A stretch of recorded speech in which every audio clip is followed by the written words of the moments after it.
people that stick around to the end always tend to be the most dedicated. So thank you very much. I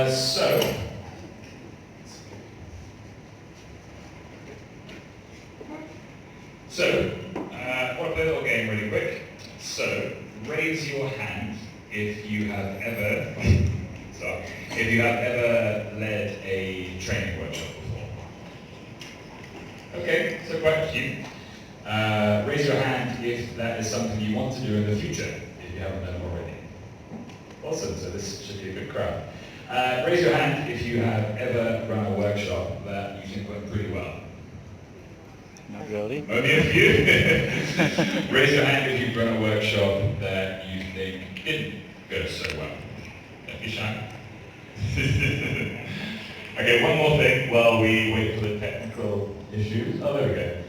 I want you to think of the best professional development workshop that you attended. What was the first one that comes to mind? Give you 10 seconds. Session that you were extremely happy with, you felt instantly you took a lot from it. Huh? Pardon? I gotta do this. Yeah. Some are really great. Good, exactly. So think of a great one. Turn to the person next to you and explain why you think that was the best workshop or a very good workshop that you've ever attended. I'm going to give you 30 seconds. Okay? Go.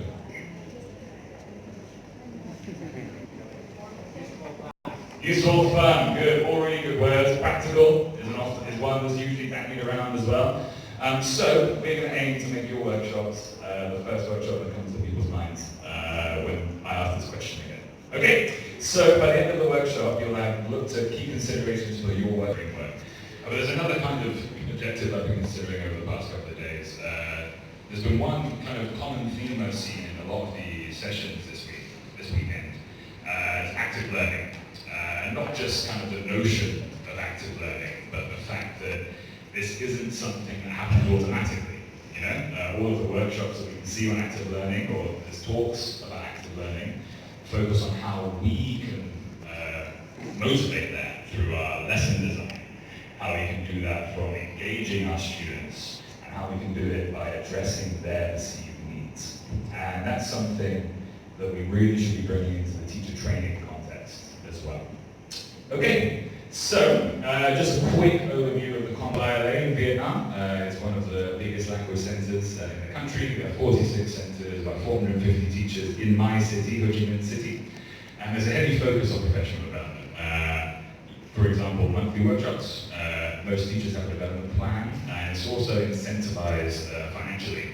Not through paid sessions, but you need to engage with a certain amount of professional development to be eligible for a pay increase, if you'd like. So there's plenty of things there to motivate teachers to try and develop their skill sets.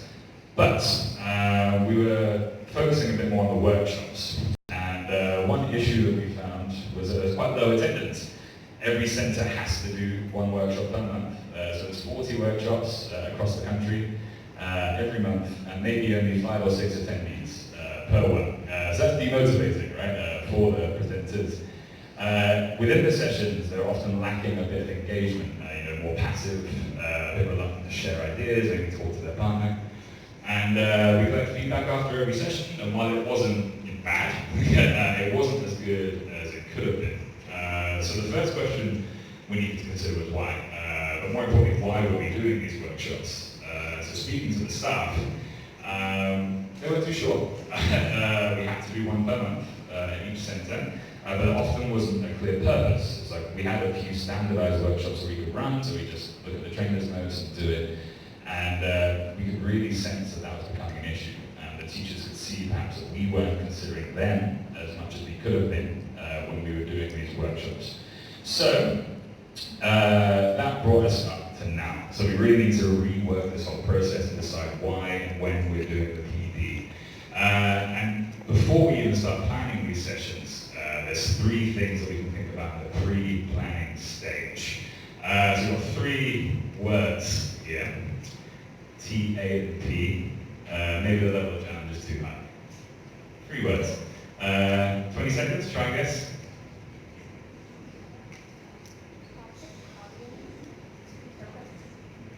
Someone just nailed that really quickly. I'll give everyone else a chance.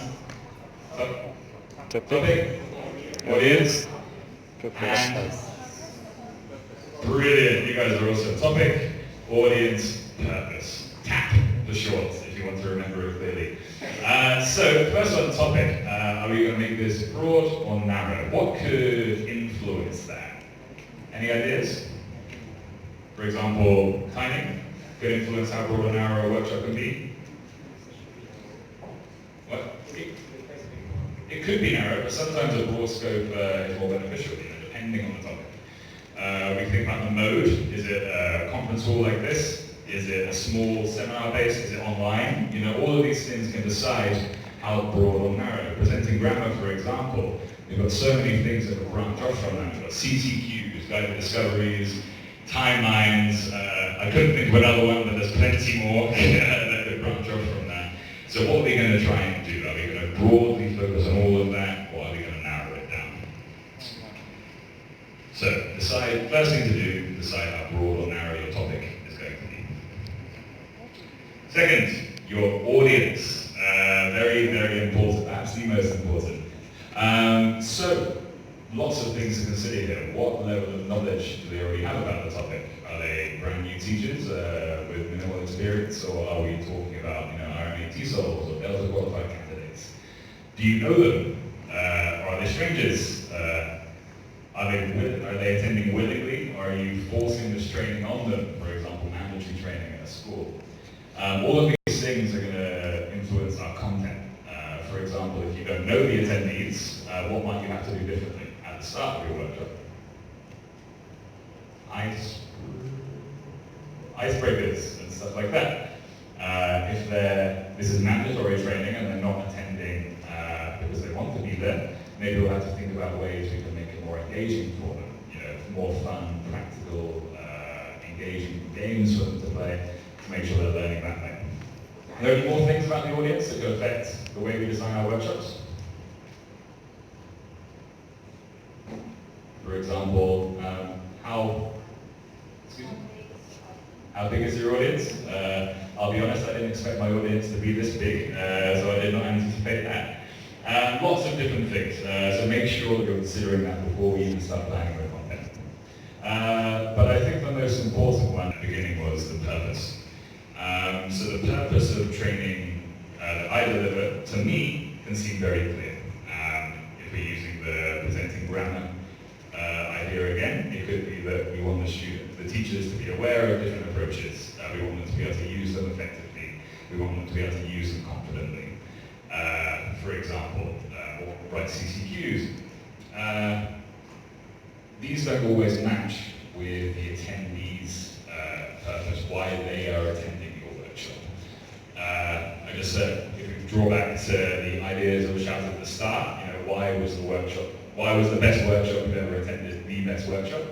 Stuff like engaging, stuff like we had fun, things that were practical, things that you could physically take away from the workshop. Purely speculative, but it can often be that what I wanted the attendees to learn was a lot more theoretical. I wanted to understand why they were doing that in the classroom, what the benefits were. When the teachers that were attending my workshop wanted something more practical. They wanted to leave the workshop at 3 o'clock and use whatever they learned at 5 o'clock in their classes. And if we didn't marry those purposes, perhaps they would be dissatisfied with the training, or I would be dissatisfied with what they took from it. So it's advisable that you consider all of this before you write your learning outcomes for your workshop. And you try and marry these together as best as possible. Sorry if you can't read this, but just some example outcomes of a presenting grammar workshop. We try to incorporate more from the practical takeaway side with the framework. We want them to perhaps be aware of timelines rather than be able to use them effectively, so we can reduce the time used there. So finally, purpose. Very, very important. So now we've considered lots and lots of things. It's time to design our framework. Now you have to bear with me here. I thought I was going to be in the small room. So I have a task for you. We have 4 stated demo, practice, input, and reflection. And we have 4 stage descriptions, okay? So when the paper eventually reaches you, I would like you to match the stage to the stage description. We have volunteers. Perfect. Thank you. If the people sitting at the back could come a bit closer to make it easier on the helpers, that would be awesome as well. They should be in this order, or do you think they are interchangeable? The answer. When I first ran this workshop internally, I presented to say it has to be in this order. Those colors represented the amount of time I suggested spending on each stage. But after presenting this workshop twice in the discussions with the managers and the senior teachers that were in attendance, I actually decided that it doesn't have to be that way. These stages can come in many orders, but the key takeaway here is all 4 have to happen. Okay? So we're going to go into a bit more detail about each stage now. So it's essentially your workshop title and what you want your attendees to take away from this. For example, if we go back to the presenting grammar workshop that we've been speaking about, here's where I may input how to effectively use timelines. This is where maybe I talk about the benefits of a guided discovery. And secondly, and most importantly, I think, no, equally importantly, is how are you going to get the attendee buy-in? So although the stages may be interchangeable, generally your input's going to come at the start because that's what we're going to be looking at for the rest of the workshop. So when this workshop starts, this is where you can get your attendees to buy into your ideas. This is often done through personalization. Many people are attending workshops, like yourself, are attending because they want something for their specific teaching context. Maybe they have, or maybe a specific concept. So if we can get them to personalize the workshop content at the start, they can instantly see and apply what you are teaching them to their classes. So really important we try and personalize as much as possible in the start. Before your input is fine, but most teachers that I've worked with in the past 5 years have commented that they like to see practical ideas for what you are speaking about. For example, if we're talking about guided discoveries and how good they are and how to design one, maybe we should show them and the teacher walks them through it so they can see exactly how that's going to work in their classes. If we're doing an instructions workshop, how to give effective instructions, they could see an example of a good set of instructions and a bad set, so they can see the differences and how that's going to affect their students. I think, an opportunity to show other best practices. So if we're doing activities in our demo lesson, are we going to do something that all of the teachers have already seen before? Or is this a good opportunity to try something new? So even if they're struggling with the content of the workshop, they can see even more things that they can directly take into the next class.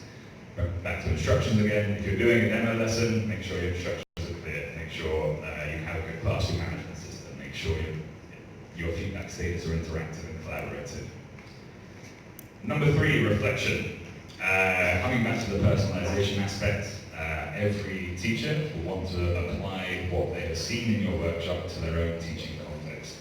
So it's very important that the reflection is integrated into your workshop design. This could be in one stage, potentially after the demo, when they can see when they can talk about how they would apply this in their own classes, or it could be throughout. They could reflect after each demo activity. They could reflect after each bit of input, give you feedback on it, and develop that into a whole class discussion. And make sure your questions are designed for that teaching, for the content of that workshop as well. And number 4, luckily probably the easiest plan for a workshop leader is the practice. So they have seen what you have inputted, what you want the attendees to learn. They have seen it in action. They've had a chance to talk about why they would use it in which scenario, why they wouldn't in others, what they like about it, what they didn't like about it. And now it's their turn to try and emulate that or practice it themselves. Coming back to presenting grammar again, if you're We've gone all the way through the guided discovery, they've heard about it, they've seen it, they've discussed it. Now we could ask them to adapt a coursework exercise to make their own guided discovery. We have the benefit as a workshop leader there to be able to monitor and guide them through the way, so if they're struggling. So a very, very important step. So there's a lot of information, lots of considerations. I've got one more hand up. So all of this has been consolidated for you into a two-sided framework. Okay? I don't know how clearly you can see this now, but have a look at this side first, and this side second. Okay? Oh, thank you. One.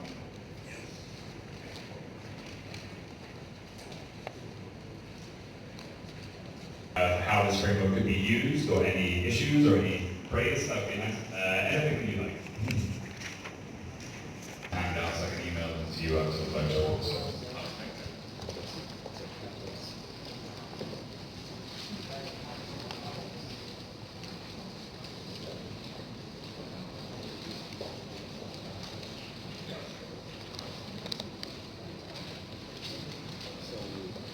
So after myself and a couple of my senior teachers worked on this framework, we gave it to every academic manager in the company, and we asked them, instead of using maybe the standardized workshops that we usually use, we tasked them with creating one from scratch.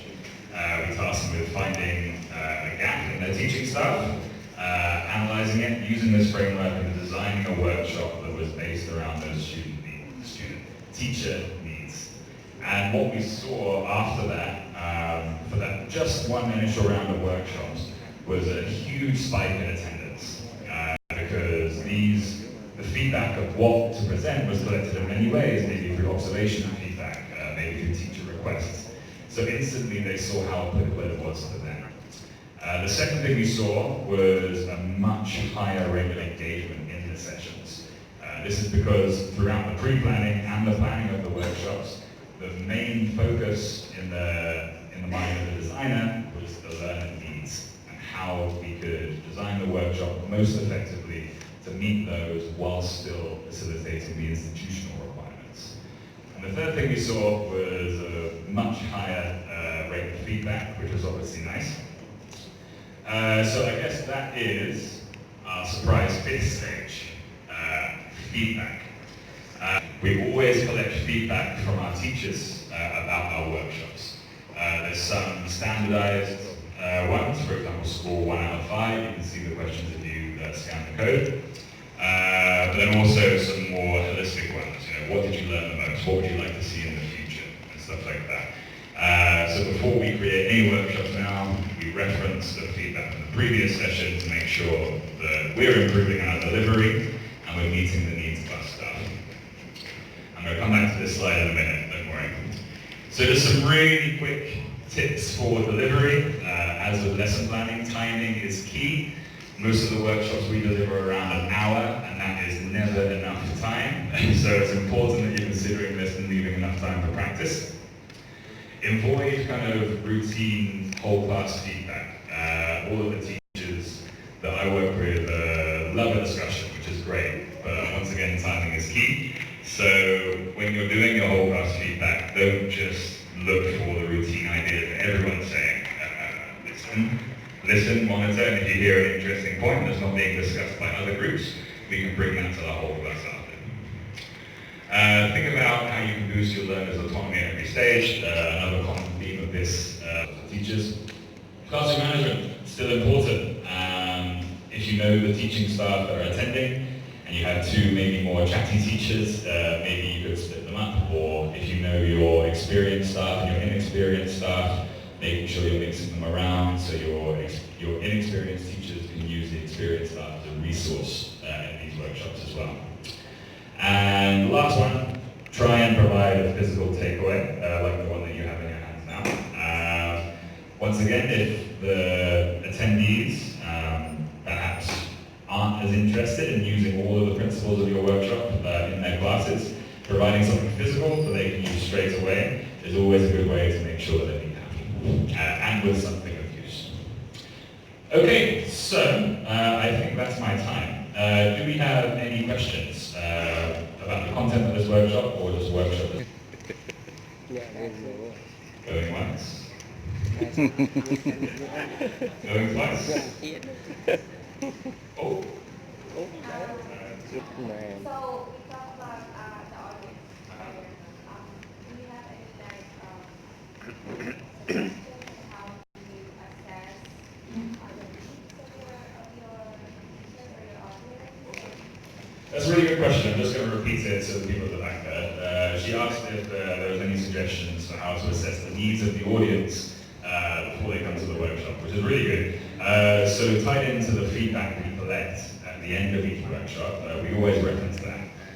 So there they will give us their perceived needs. The second thing that we should do is use our knowledge of the teacher's strengths and weaknesses. So it depends a lot on your managing context or teaching context. In my role, I observe all of the teachers in my centre at least once every 3 months.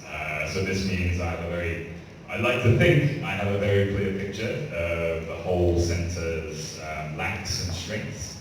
We have trackers and stuff to manage that as well. And based on that, based on the teacher's feedback, and based on the teacher's requests, that's where we create a workshop with the audience's needs and desires in mind. Thank you. Any other questions? Going once? Going twice? Oh, this one. Okay. My question is, you told us that you have been involved in lots of workshops. So what do you think about if we provide workshop and other participants interested in that workshop, but at the end, after the workshop, have you think of following up the practice, whether those who need to provide need to practice those things, Correct. they do it or not?